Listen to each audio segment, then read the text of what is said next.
Greater society tells us to first understand people before we engage with them. Study their culture, dissect their worldview, evaluate their beliefs, almost as if we need a checklist before we can offer genuine connection.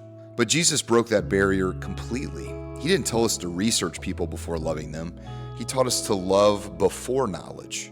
Even more radical, he told us to love our enemies. That command isn't a polite suggestion. It's an invitation to confront our own darkness and brokenness. Loving someone we see as the other reveals the hidden fears, pride, and self-protection we've built up over time within ourselves.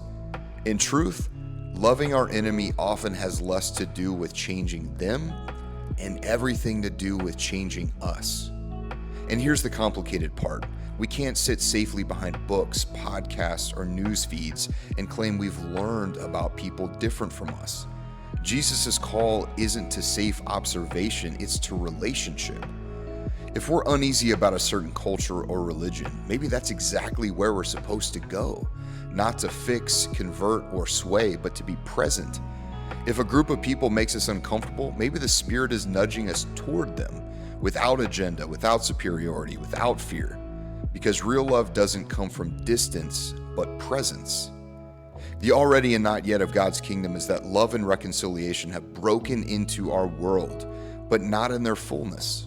We live in that tension, and the only way to embody it is to step into the lives of those we don't understand, especially when it feels messy or inconvenient.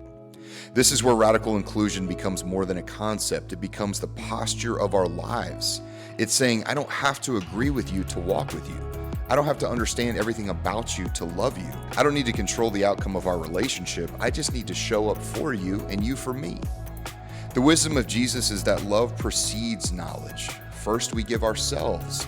Then and only then will we understand His love for others, not just in our heads, but in our whole being. This is wisdom that comes only on the way as we walk beside people who don't fit neatly into our system of seeing and perceiving. Fear tells us to hold back. Love tells us to go. And when we go, when we truly engage without motive to change, we find not just the heart of another person, but a deeper awareness of God's heart for us. So let's not just learn, let's go. Let's meet the people we're afraid to meet. Let's cross the lines we were told to keep. Let's step into the tension and embrace the beauty of the already and not yet. Because love is the starting point, not the conclusion, and that changes everything. Remember, any who call on His name will be set free.